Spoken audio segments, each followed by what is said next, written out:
No, it's not happening. Anyway, not to worry. We'll try and figure it out for next week. Yeah. So, hello everybody. Hello. I'm Jack Cox, author of Love Not Fear. And as usual, I've got my friend Paul Simon Smith with me. Hello, Jack. Hello, everyone.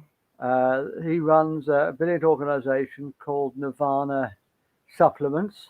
Nutrient Nirvana. Nutrient Nirvana, that's it. What Juliet Yelverton sometimes calls Nevada nutrients, but it's actually Nutrient Nirvana. Yeah. Okay. So what sort of week have you had, Paul? To be honest, very busy, but very good. I've had a good week. I'll be honest with you, Jack. For the last few days now, I've kind of ducked out of all the crazy goings on in the world. Yeah, not completely, but I've focused more on business and my guitar playing, and a lot of my students are having exams at the moment, so I've been focused on that and walking in the woods. And just kind of ducking out of things for a while. So just for my own clarity, I suppose, really, and peace of mind. It can get on top of you after a while if you're not careful. So I think it's important that even the most the people that really are fighting this to the death, they should take time out every now and again just to remember who they are. And and what they like doing is there has to be a balance at the end of the day. Yeah. What's he playing at? Oh, now on. Right, well, undo that. I don't know what happened there. Right. Yeah. Did you get the note I sent you about pairs? I did, and as far as I know, this is going live on my channel as well. Brilliant. That's fantastic. But you're host. You're the host today, Jack. Yeah, I know it's going on my channels. Yeah. But by enabling pairs, you can add your channels as well. Yep. I don't know quite how you do it. It should be on your screen. Yeah, it gave me the option just before we came on, so I pressed yes. And as far as I'm aware, it should be going live on my Nutrient Nirvana channel on YouTube. So brilliant. I'll check that later. I'm hoping this is going live on Facebook. The one I did last week didn't go live on Facebook. So I've changed the settings on that. Right. Well, what did I last week? I wasn't very well, as you know, and I've not been well for about a month. I was going to say you're looking a bit better today, Jack. I'm feeling a lot better, but I'm still very tired. Okay. But I'm not coughing as badly as I was. Before anybody gets any daft ideas, by the way, it was just a cold. And I these do exist. Yeah, and I had something very, very similar one Christmas about 4 or 5 years ago in Oslo. Well, I spoiled everybody's Christmas, and it followed the same pattern, the same time frame, exactly the same symptoms. So it's not the bogey bug. Everybody gets the slightest sniffle now. They think they got the bogey bug. Yeah. How much, can I ask you, Jack, how much vitamin D are you taking at the moment? I couldn't quantify offhand, but I take 3 tablets. 3 tablets? I'm not sure how big the tablets are. Okay. Well, do you know what usually vitamin D is measured in international units? And most of the shops, if you buy them in the shops, they generally are about 1,000 maximum IUs, international units, which is the equivalent of sticking your head out the window for 10 minutes or something silly. So you want to be taking vitamin D that's at least 5,000 IUs, a capsule or a tablet. And if you've been unwell, then I would recommend taking up to 10,000 a day, 10,000 IUs a day, which sounds like an awful lot. But if you were on a beach in Spain in the summer and spent a good 4 or 5 hours on the beach, you'd be getting something like 50,000 IUs. Oh, they were the days. Yeah, definitely. So, to put it into context, so really, let me know when you can how much your vitamin D tablets are, international units, and I'll let you know what I think, mate. Brilliant, thank you. That's a pleasure. So apologies to everybody last week. I cut it short after half an hour because I was just coughing and sputtering and it wasn't making a lot of sense. So apologies to everybody for that. So maybe I should carry on where I left off last week. And if you want to jump in, Paul, then please jump in. I will.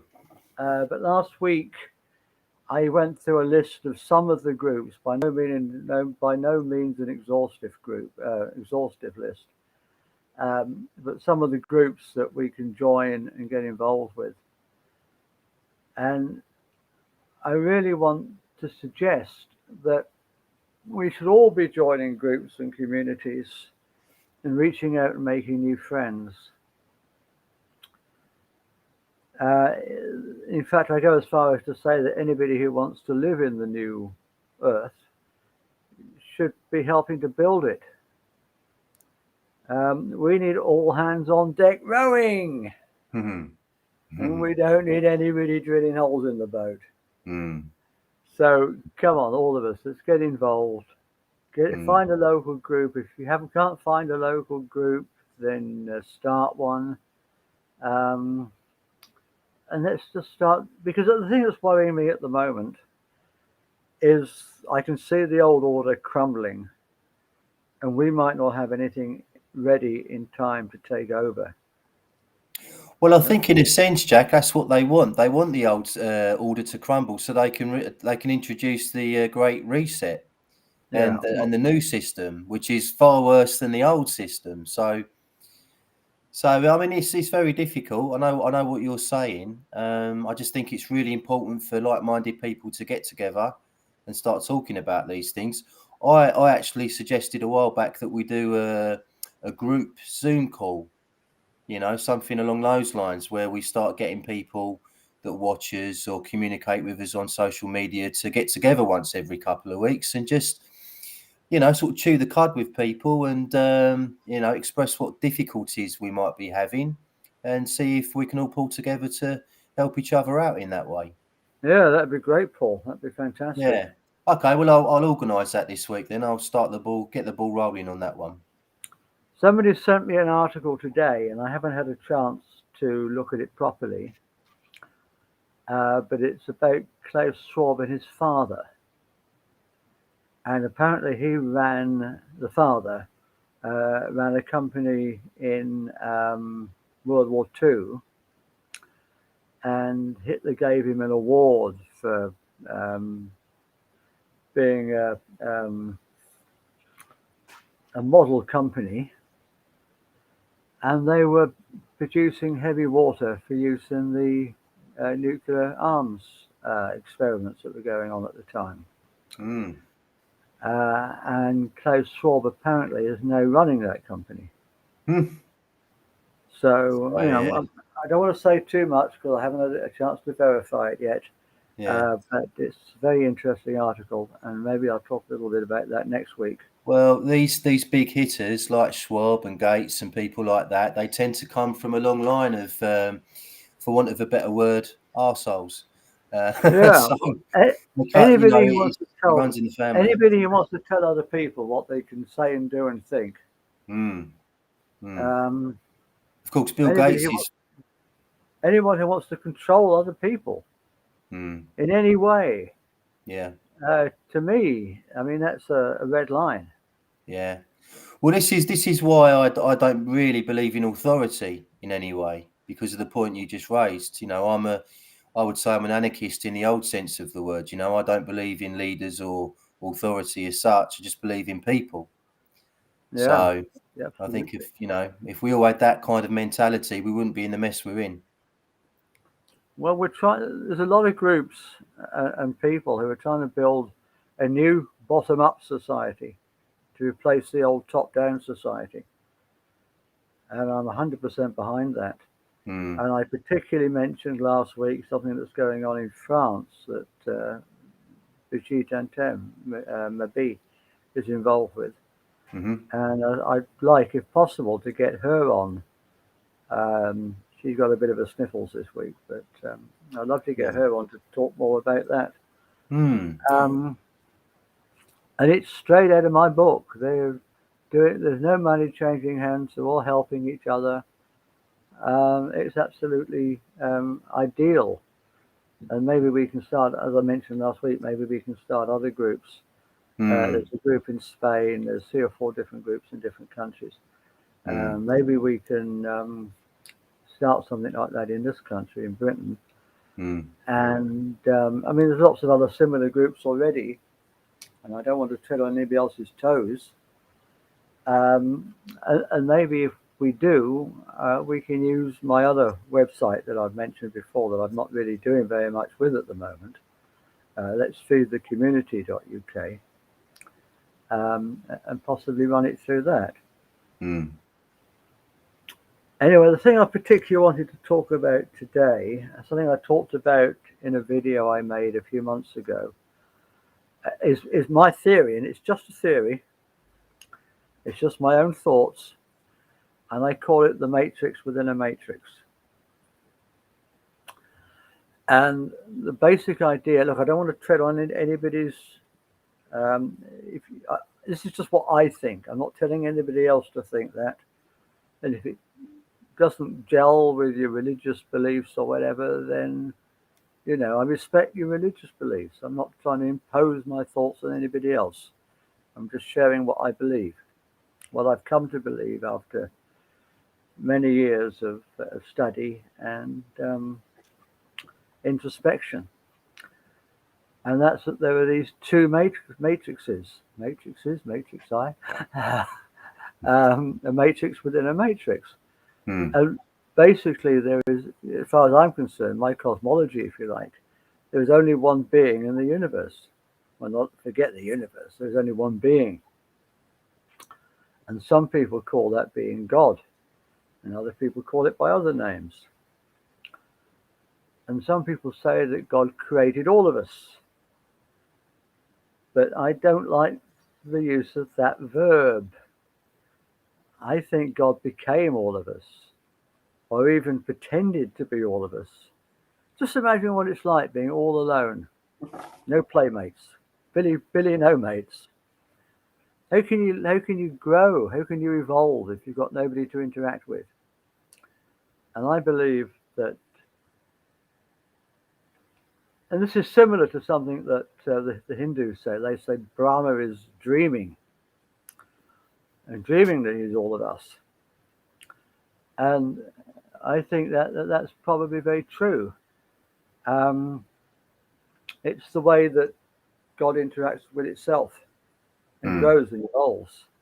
This whole idea of good and evil, there's just one being. God is acting as, let's not say pretend, I don't know, whatever. We can argue till the cows come home as to what verb to use. Is both the lion and the gazelle, both the fox and the hare. Good and bad is just a matter of perspective. So if we take that attitude that we're just in a dream and we're playing a game. There's another thing from Hindu mythology, and if anybody knows the answer to this, please get in the chat box, contact me privately afterwards, because I've forgotten the guy's name, the name of this prince. But he was on a battlefield, and Shiva, I think, was his charioteer, the boat that drove his chariot. And he was saying, look, I don't want to fight these people. They're my friends. They're my family. And the god said to him, no, you've come here to play this game. Play it for all it's worth. Which leads me on to the next matrix, the matrix within a matrix. We're here to play the game. We're not here just to sit and meditate all day. We've come here, or God has decided to have this experience using us as avatars, if you want to look at it that way. Yeah. Have this experience. And the experience we're having now, is very much living in a changed world, with the World Economic Forum sort of taking over the role of governments, trying to set up a world government or super government organization. But we've been playing a game for thousands and thousands of years. Goes back to Sumer or Babylon, probably Sumer. And I think I've mentioned this before. You've mentioned it too. And it's the game I mentioned in my book. I call it the game we did not devise. I say we were born into a game we did not devise, where the rules are stacked against us. And it's this game of meanness, of fear and meanness.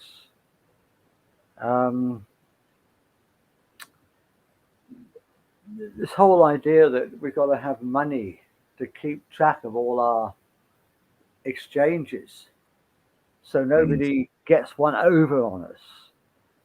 I mean, it's all based in fear. Can't we just ditch the money, stop keeping score? Well, I think a long time ago we were hijacked, weren't we, as a species? So that's how it comes across to me. You know, there are a tiny amount of people at the top that are using everyone else for their own gain, basically. Absolutely. I think it was, I mean, we mentioned the word God earlier. I think God is very much a word like club.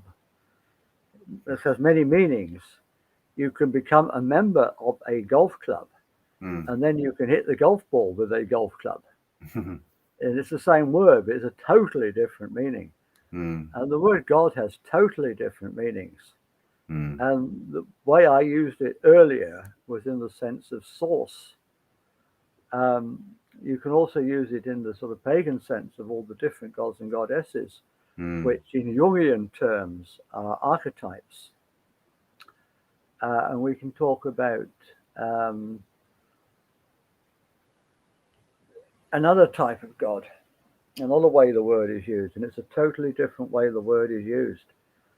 And it's been, if you look back at the early texts, the early biblical texts, they use this word Elohim, which gets translated as God.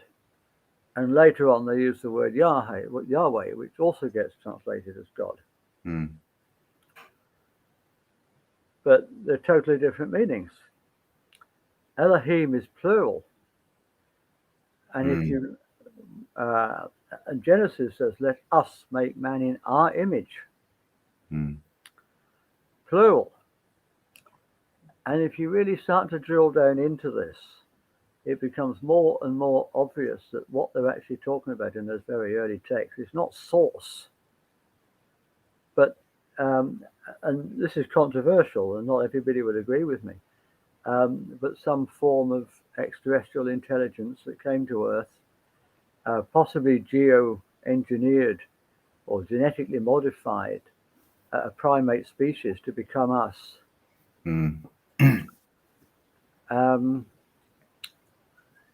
And I think it was that primate species, it was that at the Elohim, known by lots of other names, of course, Anunnaki, that genetically engineered us, and then further down the line, taught us all these things. We're told that these ancient gods taught us agriculture, engineering, politics, money, economics. And they taught us these things to make us live in fear.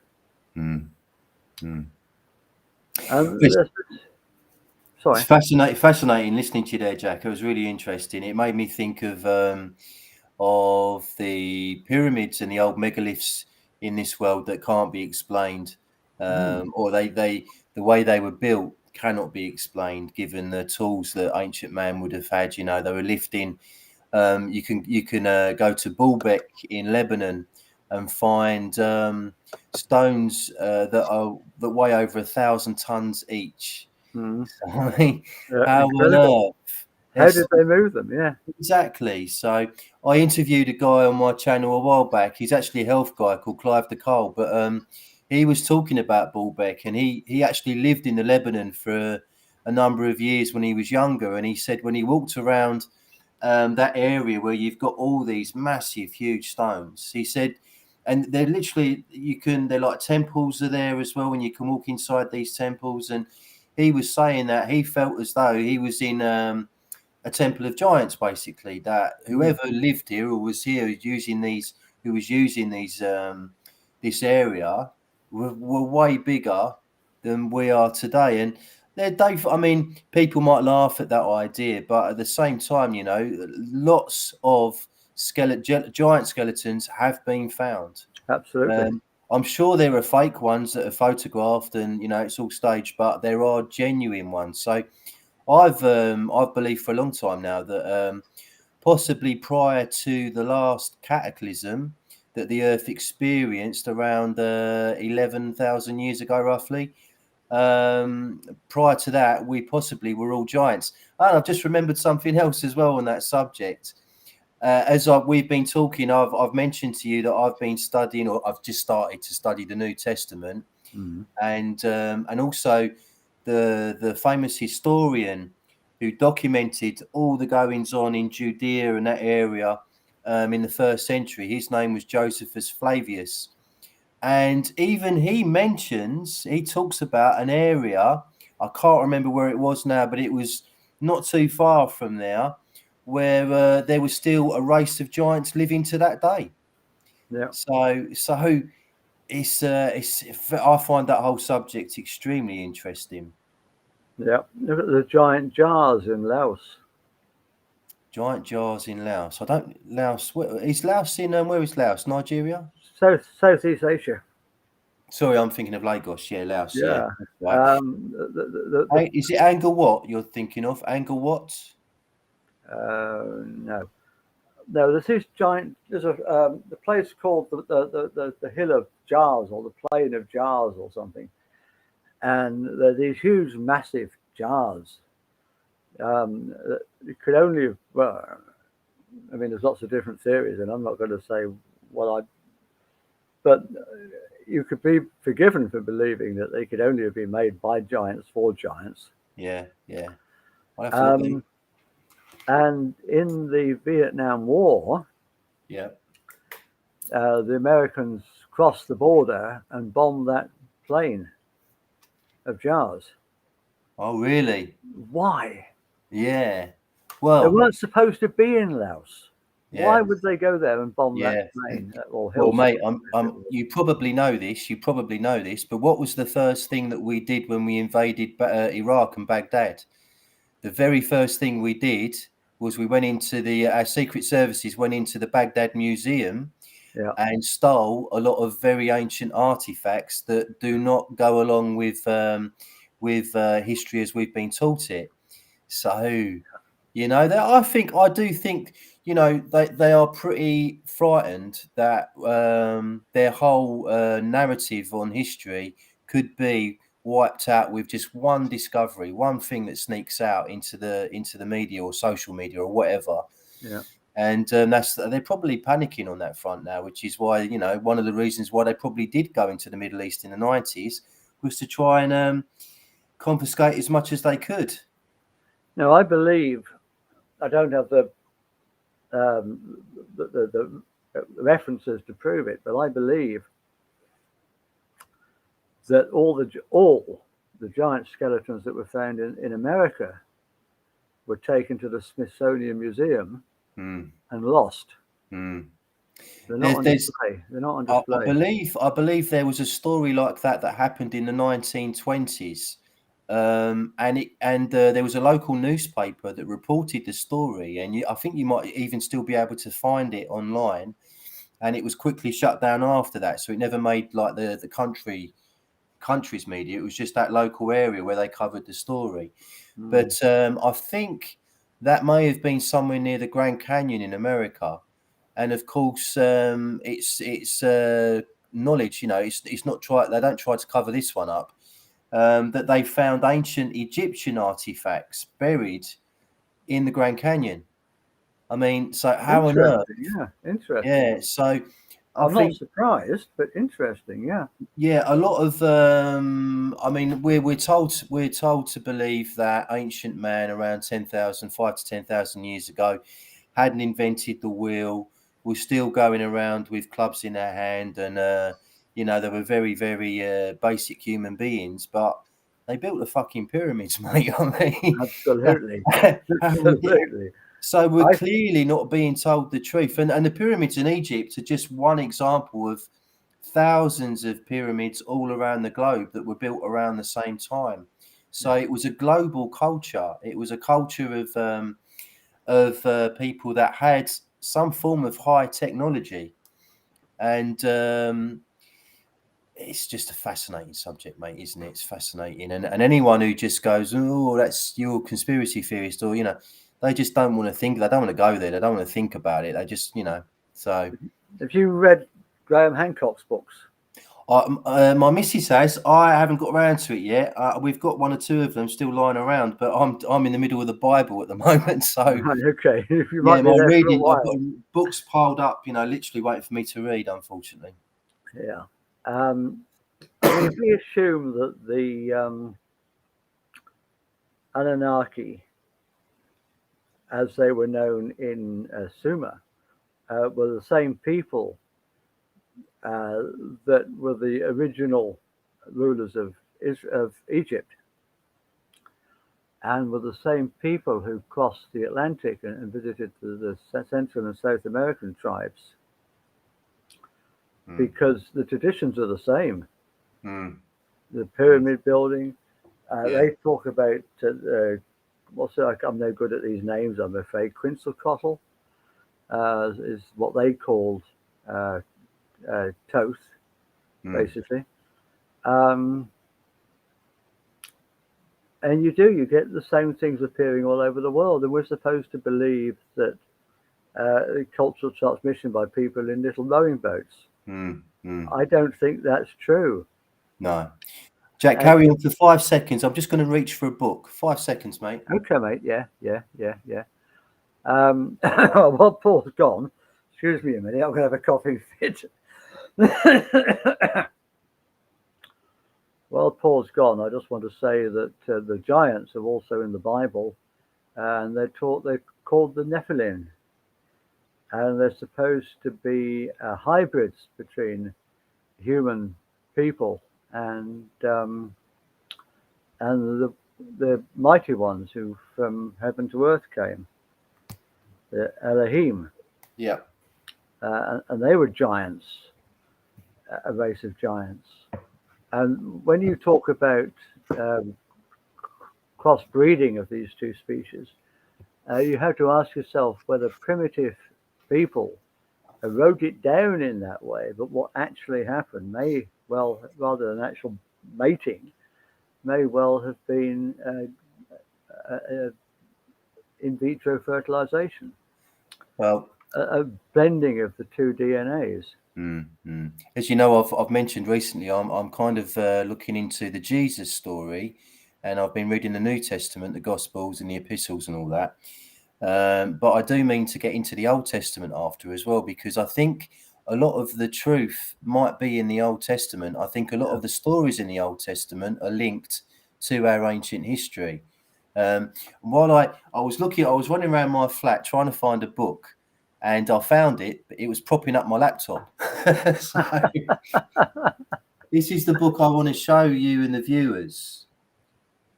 It's quite a grandiose title, and if you read the title of that and you think, hello, what have they been smoking? But Irish wisdom preserved in the Bible and the pyramids. Yeah, okay. It's quite a rare book, written in the 1920s, 30s by an Irish author called Conor McDarry, and it goes into, I read it a long time ago, but it goes into etymology, like the history of words and where they initially came from, all sorts of different things to do with history. And basically what he has put forward in his book is that before the Sumerians, before the Babylonians, Egyptians, Mayans, the very first ancient culture or global culture was the Irish. You may have heard of Tuatha Danann, Yeah. And all of that. So this is kind of going back to that. And they may well have been Anunnaki. And the idea that the Irish were like the first global culture. They went round the world basically teaching different cultures about science, art, all sorts of different things.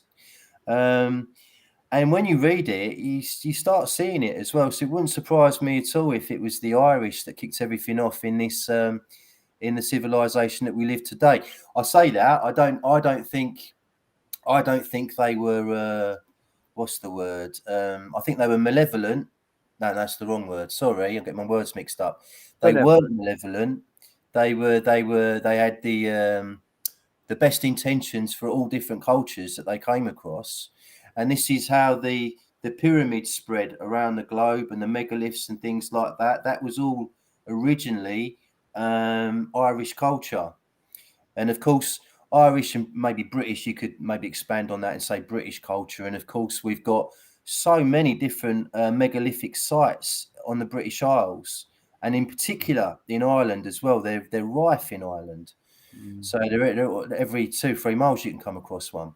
So I quite like the idea of that, that it was actually the Irish that started things off. Well, I think it was the same extraterrestrial species that travel the whole world. And they're written up in different words, in different languages, but I think they're the same people.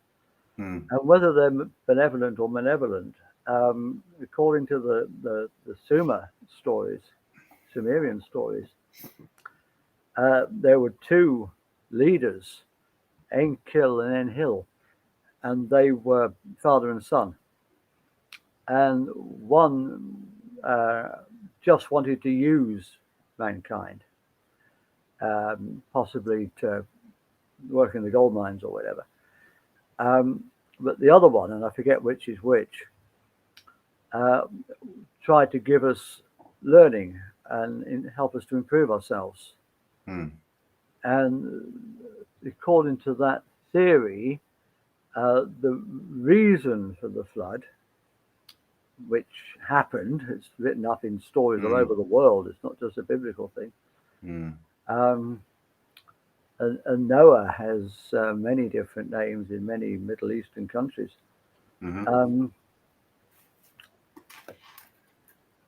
Was because the one that wasn't friendly to people got pissed off with the one that was, and the fact that we were getting above ourselves.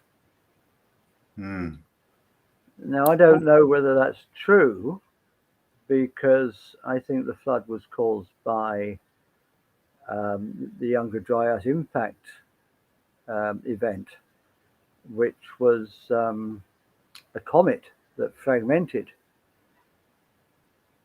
But whether it only fragmented because it was hit by a rocket, I mean, who knows? Yeah, it's very interesting. It's very interesting, isn't it? Have you seen or have you heard about the Sphinx next on the Giza Plateau next to the pyramids? The Sphinx, up to a certain level, has clear water weathering going a few feet. Absolutely, it's much older than the pyramid. Yeah, exactly. So the Sphinx was probably there before the pyramids. That was probably the first structure that they built on the plateau. It probably goes back. It could even go back beyond the last cataclysm, for all we know. It could be part of what a lot of people call Atlantis. But at least 10,000 years, which is the last time that Egypt had a wet climate. I think it's 10,500 years BC, so it would be like 12,500 years ago, around that sort of time. Have you heard of Brian Forster? No, I haven't.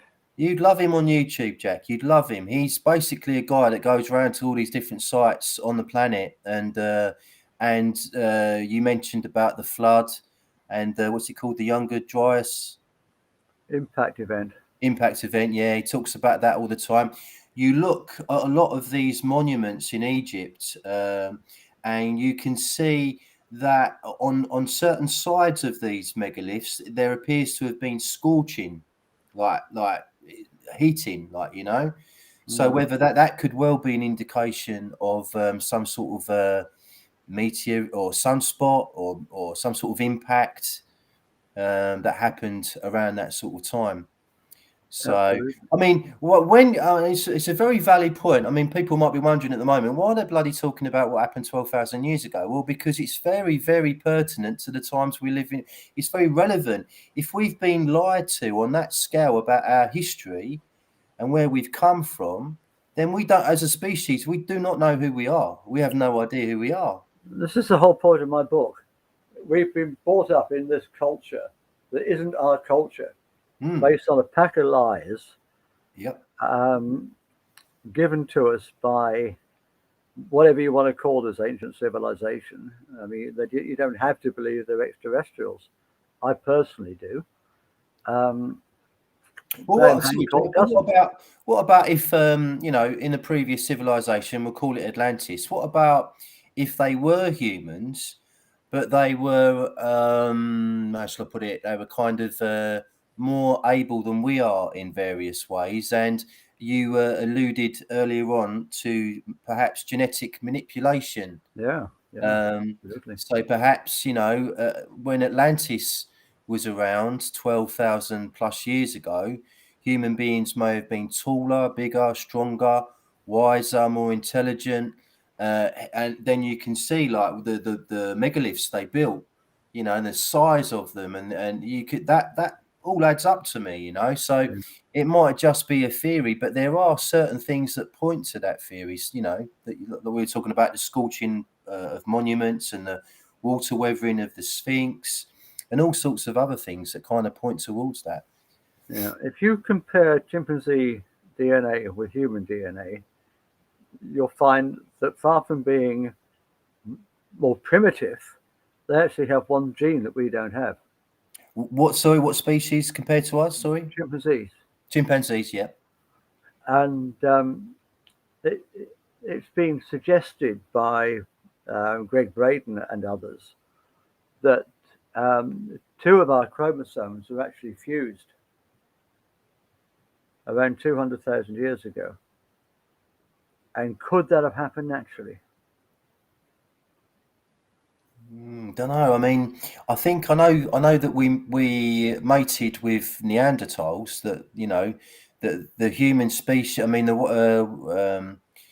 Neanderthals were part of the human family, if you like. So that's. I mean, you can only speculate on that, can't you? It's 200,000 years ago. Blimey.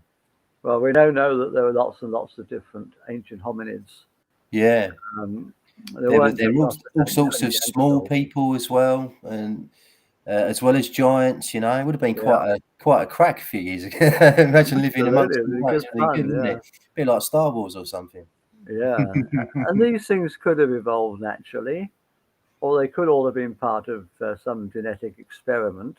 Yeah, well, I mean, I've given this a lot of thought over the years. I've read a few books as well, and to be honest with you, what we're talking about makes a lot more sense to me than just these things happen gradually over time, you know.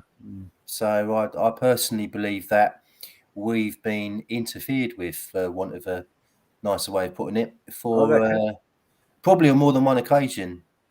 I think so. I think it's been a series of manipulations over a very long period of time.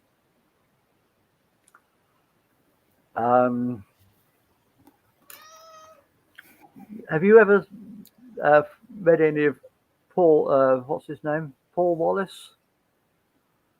Paul Wallace. The cat has evidently. Hold on, sorry. Paul Wallace. He's also got a YouTube channel. The fifth. I can't remember what it's called now. It'll come to me. But look up Paul Wallace on YouTube, or read a couple of his books. Are you spelling Wallace Wallace? Not sure. Oh well, I'll have to anyway. put a link below. I'll have to put a link below. Just one S, I think. One, I don't know. Anyway,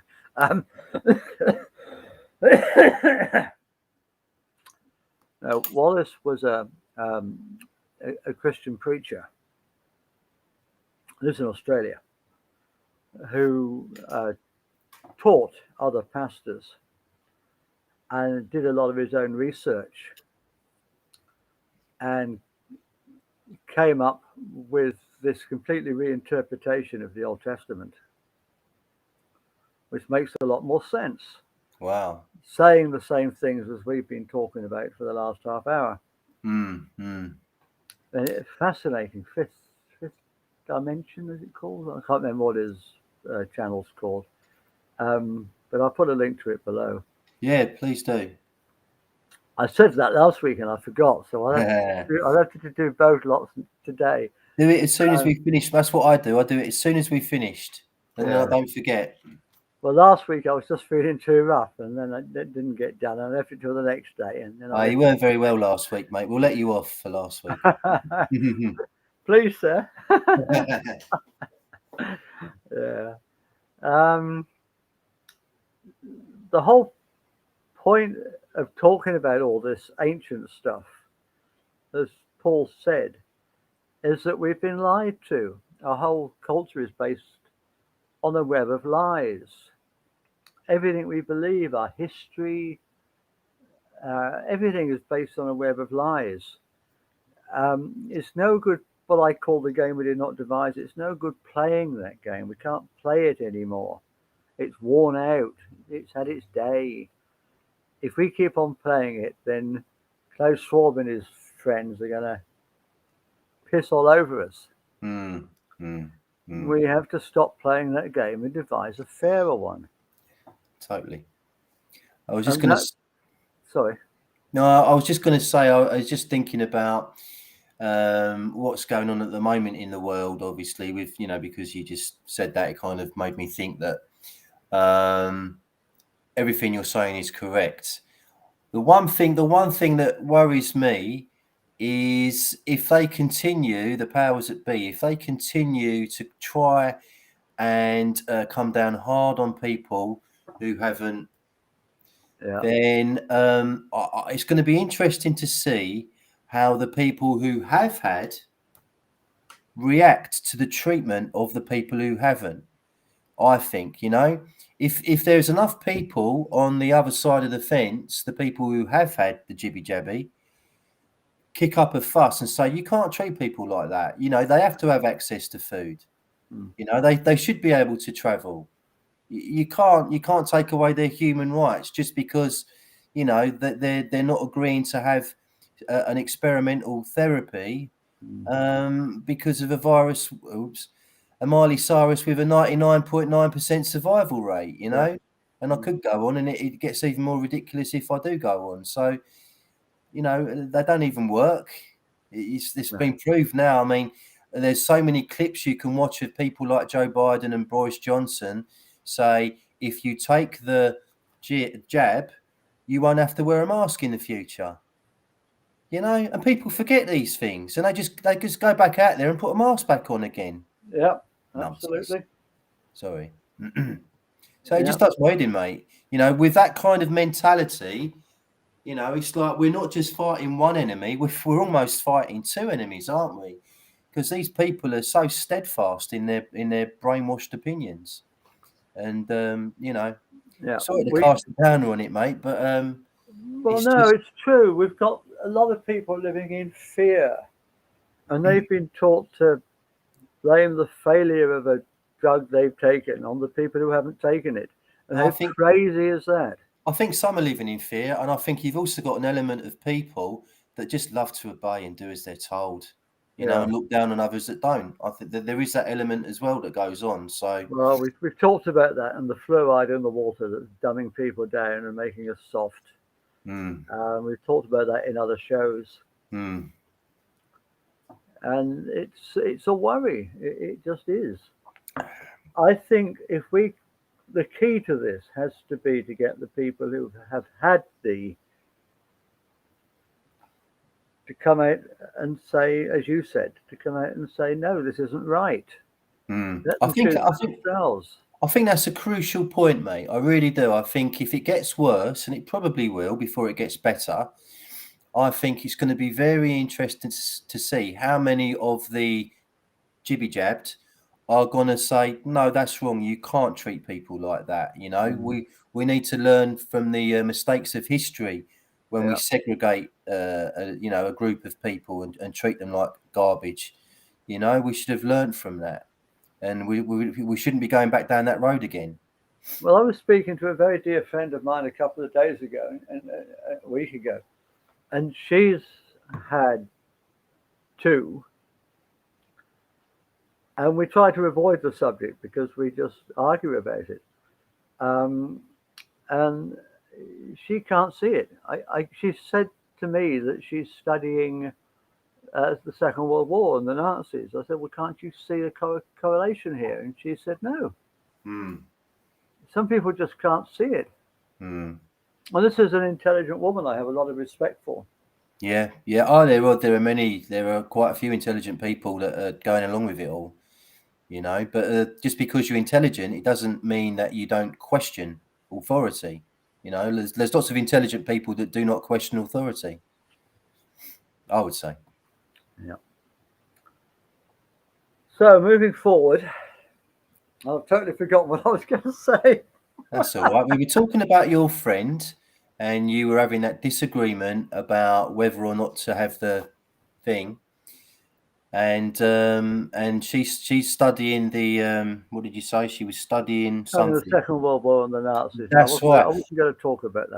I was going to chip in at that point. Actually, I get very excited these days when people mention the Second World War, because about 5-6 years ago, maybe longer, I watched a documentary which you can watch on Daily Motion, and it's called The Greatest Story Never Told. Yeah, I know. You sent it to me. Yeah. Have you seen any of it? I've watched it all. Oh. Are you willing to talk about it on YouTube? I take it with a pinch of salt. I think, yeah, okay. Well, can I just say, I want you to tell me what you thought, mate, but can I just say one thing about it, okay? So I watched that documentary. I highly encourage everyone to get to watch that, because it's hard. It's not easy to try and access that video. They censored it, banned it so many times after it came out. But I believe you can watch it on Daily Motion. Anyway, the one point I want to make about it is that I'm not on anyone's side when it comes to politics, okay? I don't believe in totalitarianism, which is what the people that were Adolf's mob, basically, they were totalitarian. They're no better than communists, fascists, socialists, whatever you want to call that mob, whatever they were. But what that documentary does a good job of pointing out is that our mob were no better. They were no better. The things, the war crimes that we committed during that Second World War, how many cities we flattened with bombs before the other side came over here and did the same. That was in retaliation. And that was also after Adolf tried to reach a peace agreement with Churchill, so it wouldn't carry on. Absolutely. So we are lied to on a massive scale about history, even as recent as 80 years ago in the Second World War. It's not good versus evil. That's nonsense. Absolutely nonsense. You had, sorry, Jack, I'll let you speak in a minute, mate. But you had 2 Warburg brothers, 2 hugely wealthy financial brothers, the Warburg brothers. In the First World War, one of the brothers financed the Allies, and the other brother financed the Germans. They don't care who wins. It means nothing to them. Am I in trouble yet? Not at all. No, we've just had a comment from Philip. I'm going to try and bring it. I don't think I can bring it up. I think that's you, Jack, because you're hosting today. Right. I think that's what I tried to do earlier when it all went funny. But Okay, I'll read it We were out. all, We've got a comment from Philip Larcombe. Welcome, Philip. And he says we will all be better off when mainstream media is shunned by the people. Couldn't agree more, Philip. Absolutely. Yeah, it's a dinosaur. It's dying on its arse at the moment. I think, you know, they're really digging their own grave, the mainstream media currently. More and more people are waking up to that. A lot of normies are waking up to that now. It really is old school, you know. And I'm trying not to get too preachy here, but for years now, I've not had a TV for 10 to 12 years now. Not had a TV myself.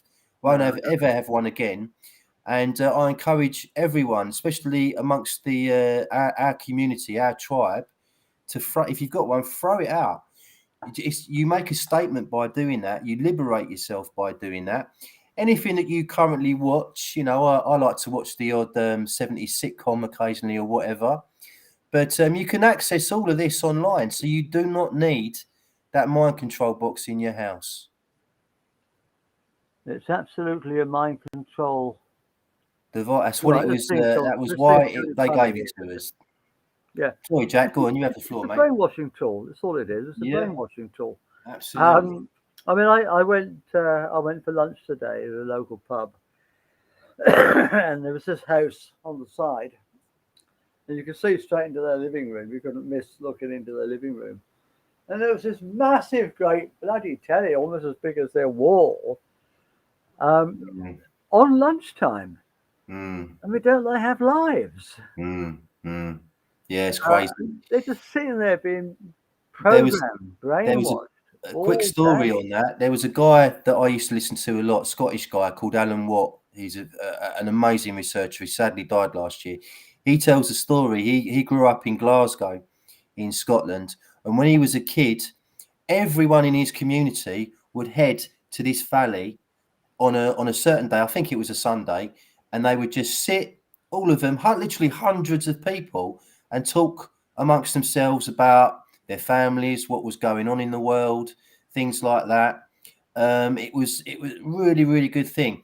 He then left Scotland as a teenager to become a musician in America and was quite successful as a session musician. He said when he came back to Scotland for the first time, he got off a plane, got a taxi to Glasgow. This was probably in the 50s or 60s. And this is the first time he'd been back to Scotland. And it was the day where his local community went to the valley to sit and talk with each other. And he went to that place, nobody there. And so he walked from there to his family's house. And the one thing he noticed that was different was every time he passed a terraced house, there was this blue light coming out of the window. Yeah. Job done, mate. That is job done. They done us a long time ago with the TV. It really did kind of shut us off from each other. It has. It's I mean, how many people go home from work and watch a TV and hardly speak to their family members or whatever, you know? Because when I was a young kid, we didn't have a television because I'm an old git. And I remember we got the first television when I was, I don't know, probably about 10. And it instantly took over our lives. Yeah. I mean, for the elites, this was their dream, wasn't it? That box was their dream. And they've achieved so much by everyone being addicted to it and having it in as the main feature in their living room or whatever. So that's why I believe it's so important as a response for people in our tribe and our community to throw it out. You do not need a mind control box in your house. You make a statement by getting rid of it, you know? No, Philip's made another couple of comments here. Can you read them? Because your eyesight's sure. So Phil said, what helped me was meeting a lady who said to me that she was far too cultured for TV. Brilliant. Now I can remember. And, I mean, I'm not posh, you can probably tell. But I remember I have family members as a kid growing up in the 80s, and certain people in my family would say we don't really watch TV very much. And whenever you went around their house, the TV was never on, and they had a little black and white one. and they'd have a big house or whatever. So so there were people as far back as recent as the 80s that were, pretty. They knew what it was all about. And Philip also said, I explain how damaging the TV is to people. Well done, Phil, because it really is. It's a science. It's a very, very, very research science, propaganda. But it doesn't just program you with the news and the content of the drama. It sucks the oomph right out of you. Yep. I mean, occasionally in a pub or somewhere, the television's on. Not that I go to pubs that often, but and you watch the adverts, and they're so mind-numbing. Absolutely mind-numbing. How can people watch that all day long? Have you seen? Because sometimes I watch football. That's my one. I've got one toe left in the matrix. So I watch me football. Yeah. And if you're watching it on an American channel, you get about, I don't know, 10 million adverts between each part of the game, and virtually every single advert is a pharmaceutical advert. Yeah, they've got a drug for if you have to get up in the night to go to the toilet. Don't worry, we've got a drug for that. We can sell you. It's so evil, mate. It's so obvious. Philip's just said the elephant in millions of rooms. Absolutely, mate. Absolutely, Philip. Yeah, absolutely. It really is. I mean, it's sad because I grew up with my dad worked his absolute arse off 6-7 days a week. He was an engineer, and obviously when he got home, usually it was just a TV in bed. Same for other people in my family. So I kind of half get and understand and empathize with people like that they're overworked, overstressed. You get in and you just collapse and put that crap on. And but there's got to be a change, mate. There's really got to be a change in people's mindset when it comes to the mainstream media in but TV especially. TV is it's just awful in my opinion. And it's come down as well. Because I mean I haven't had one. Well, I can't remember when I last had one. The last one I had was in my marital home, and that ended in 2008. I've not had one since. Don't want one. No. I mean, you become so much more productive. Not just with work, but with all sorts of things that you suddenly get more interests, And I've got an allotment, and I go walking a lot, and I read and all sorts of different things. Play my guitar, and you could take up an instrument rather than watch TV, or you might even, I don't know, do something as a couple together instead of watching the TV, and actually engage with each other, have conversations, I've ranted this week, haven't I? I've just realised. Whoops. You're all right, mate. You're all right. Don't worry about it. These armpits that do the licensing. Did you say these armpits? What did you say, sorry? Bloody armpits. Well, I don't want to say arseholes on telly, do I? Oh, armpits. That's the new one. Yeah, okay. I think I said that word already. So, I mean, they sent me a letter a few weeks ago. We don't have any record of you having a license. Well, of course you haven't. I haven't got a telly. So, I ripped it up, put it in the bin. And I got another one yesterday saying they're coming to visit me on the 16th. Oh, right, yeah. Rip it up, put it in the bin. Yeah. Oh, actually, they either come or they won't, and if they do come, they're not coming in. On one occasion, I had a visit. Unfortunately, I was out at work teaching somewhere, and my wife was in, and knock on the door.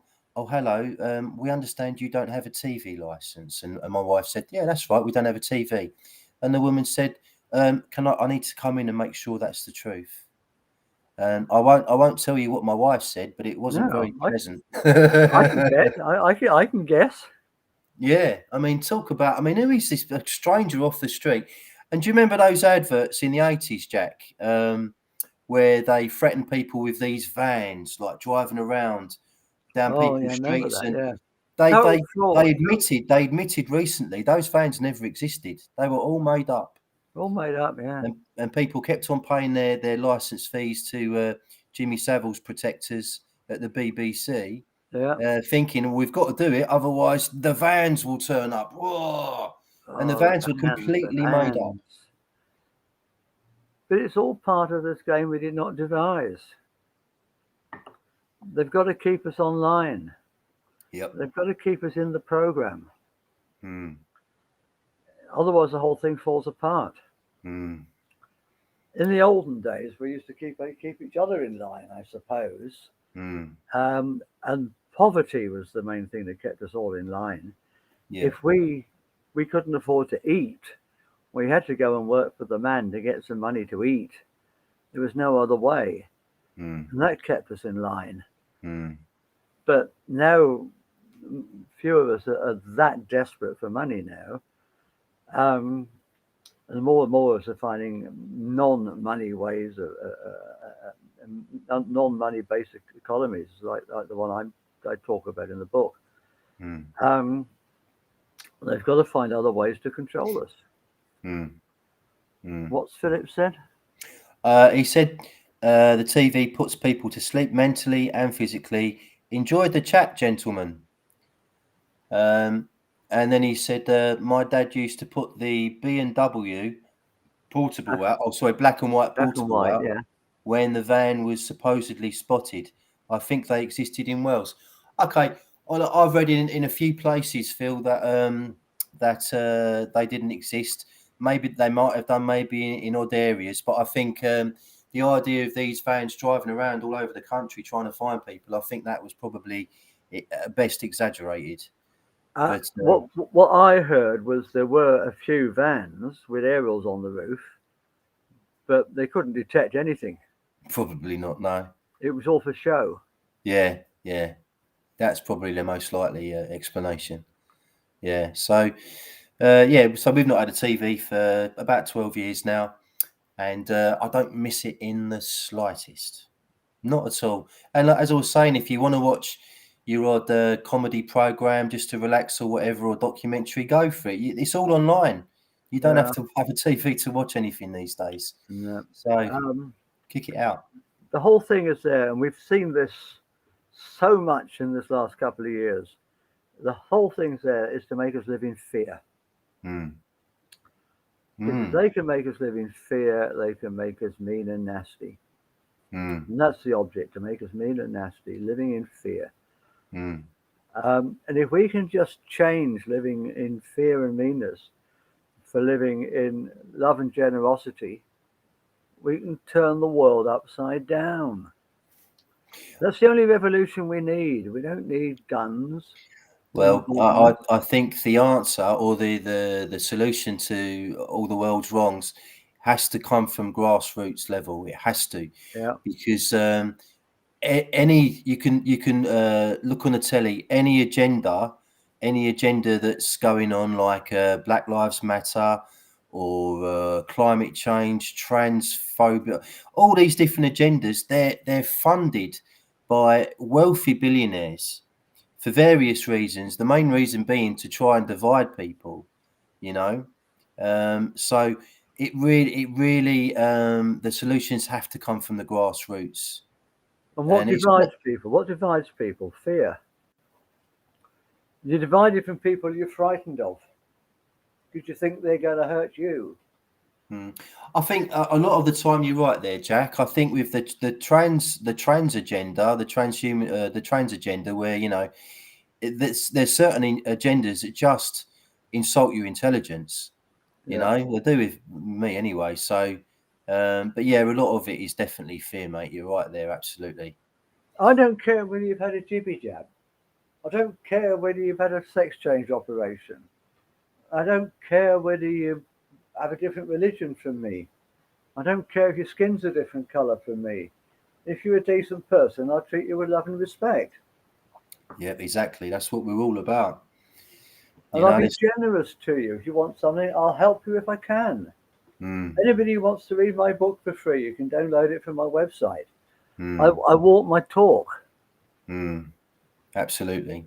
I can't give you a free Amazon one for nothing, because I've got to pay Amazon. But you can get a free download off my website.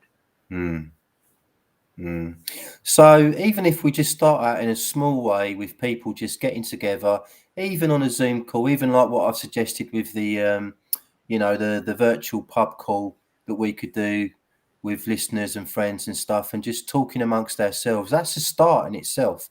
That's definitely a start. Absolutely. We've talked about growing your own food, whether it's in your back garden or if you can get an allotment to do it.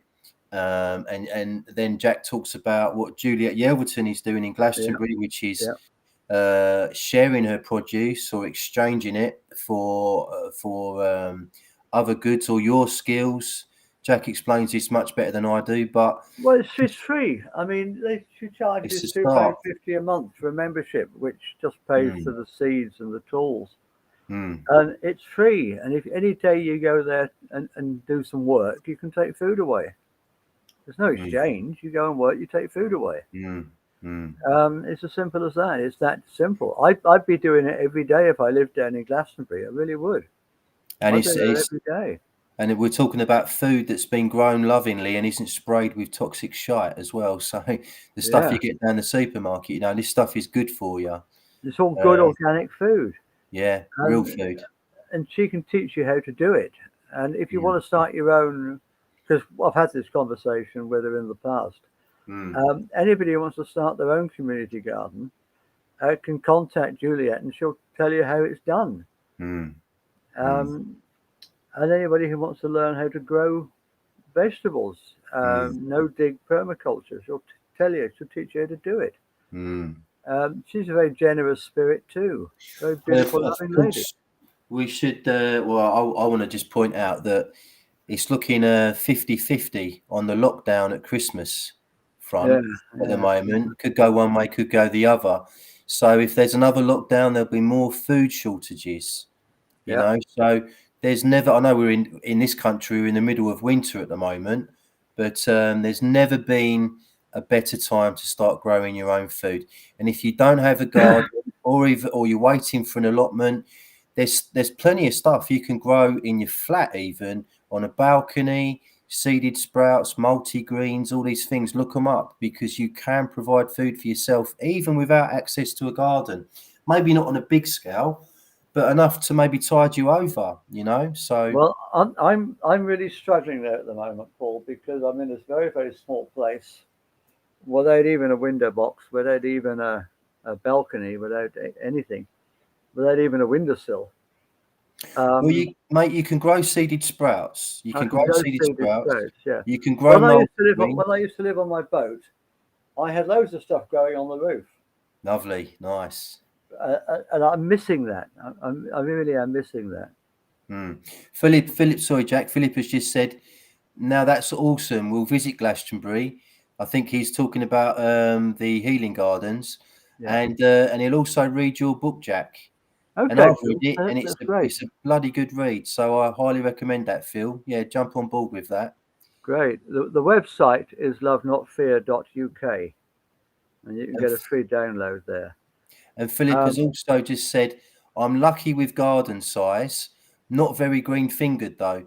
I tell you, Philip, mate, I was the least green-fingered person in the world when I started out. Luckily, my wife is pretty good. She's pretty clued up on these things. I've just learned from my mistakes. You learn from your mistakes at the end of the day. And there is so many good YouTubers out there that, with allotments and gardens now. Really good experts. So there's, like I say, for so many reasons, there's never been a better time to give it a go. Start small. If you try and go, try and grow a whole garden's worth of crops to start with, you'll probably come unstuck. You want to start small, just with a bed or two, and have a read up, and I couldn't recommend it enough, Philip. You're outside in the fresh air. It's a win-win. This growing food. You can't beat it, Philip. I've had 3 different allotments in my life and my own gardens, and you can't beat it, honestly. I used to have a 10,000 square meter plot in Spain. A 10,000 meter plot? 10,000 square meters. Wow. On the top of a mountain. Wow. Blimey. I was completely self-sufficient there. Nice. That sounds like a dream. It was fantastic. Yeah. Yeah, And brilliant. I lived off grid up there for years. Wonderful life. You should write a book about that, mate. Yeah, maybe I will one day. You should. You should write a book about that. I think that'd be fascinating to read. I used to do everything. I used to have to do everything. I remember the time I only had a hut that I built myself, a wooden hut that I built myself, a log cabin type thing. And I remember my ladder collapsed, and I fell straight down on a nail that was sticking out, ripped the stomach open, and I just had to sew it up myself. Oh my God. Blimey. Got lots of stories like that. That's an ex-soldier's story, that is, Jack, by the sounds of it. That Yeah. is, isn't it? Ooh, Absolutely. yeah, well done, mate. It Brilliant. was good. I enjoyed every minute of it. I loved every minute of it. Yeah, I bet. It's a lovely country. Saying now? What's Philip saying now? Oh, Philip has said, lucky with my wife. She's really switched on regarding the jibber jabber. Good. So that Yeah. sounds like she's not had it, which is great news, mate. Congratulations. Yeah, you're very lucky there. Very you lucky. can still plan your future together. Yeah, so well done, Phil. Well done, Mrs. Lacombe. It would be awful to be with somebody who wasn't on the same wavelength. Well, it does go on, mate. It does go on. There are couples out there that are, God knows what, trying to argue with each other over all this. So, lucky. Yeah, me and my missus are very much of the same mindset. We kind of woke up at the same time, shortly after getting together back in 2004, 2005. So yeah, it is. I mean, we're very fortunate in a lot of ways, me and Nicola, because we've got I've got a stepson. Nicola's got a son, but he's 22 now, and he's kind of independent, lives on his own. So we haven't got the worry of children and jibby jabbies and masks at schools and jibby jabbies and things like that. So we're quite fortunate. I do appreciate that for a lot of people out there in our tribe and community that they've really got some extremely difficult decisions to make about all this. I'm self-employed, so I don't have an employer breathing down my neck telling me to get the jibby jabby. So we've kind of been very fortunate so far. My life hasn't really been affected too much by this complete scam. So, and I think it's basically the same for you, isn't it, Jack? Really? It doesn't affect me at all, really. We're quite lucky. I mean, I just ignore the whole bloody thing anyway. I mean, it's ridiculous. If I want to go out, I go out. If I don't want to go out, I won't go out. It's got nothing to do with in fact, what Jack, the government tells me. When the first shutdown happened, I found myself going out more than I previously did, just to make the bloody point. Well, yeah. So I would spend a lot of time down my allotment because the first shutdown happened in March, didn't it, last year, around solstice, I think, and or equinox rather, and that was the start of the growing season. So I was like, yeah, let's. So I spent most of my time down the allotment. They closed the allotments for a bit, didn't they? No, not mine. Okay, they did it in some places. They did. Mate, there would have been Armageddon if they'd have done that. I tell you, that would have been one step too far. They were saying you can have an hour's worth of exercise. Oh, lucky us! Thank you, master. So yeah, we just went down to the allotment, and if we were going to say if anyone caught us or asked us, we've only been out 5 minutes. Yeah. So they do these things. They can't really manage them, can they? How can you manage that? How can you tell when someone's been out for more than an hour? Well, in the cities, they were patrolling the parks, and you weren't even allowed to sit on a bench. But in the wilds, I mean, even here in Stafford, which is a big town, there were no coppers in the parks. I just used to do what I wanted to do when I wanted to do it. And masks, I've never ever worn a mask. In fact, when I went to see Juliet the first time, I had an accident at the station, fell down the stairs and ripped my leg open quite badly. Blimey. and I had to go into the first aid room there and get patched up, which made me feel a bit silly. And then these two coppers came in to make sure that there was no foul play going on. And I thought, here we go. I'm not wearing a mask, mate. But they never even asked me. And the one that was wearing a mask took his off. It just goes to show you, doesn't it, something like that? I think deep in most people's subconscious or unconscious, whatever, they do realise that at the very least there's something not right about the official narrative of this situation. Yeah. And that, I mean, when did that happen? That was like 18 months ago for you, Jack, when you did that? No, when I hurt my leg. No, that was when I first visited Glastonbury. No, that was May this year. Oh, okay. So still a few months ago, and I think that even the last few weeks, with the moronic variant, the one I'm talking about, yeah.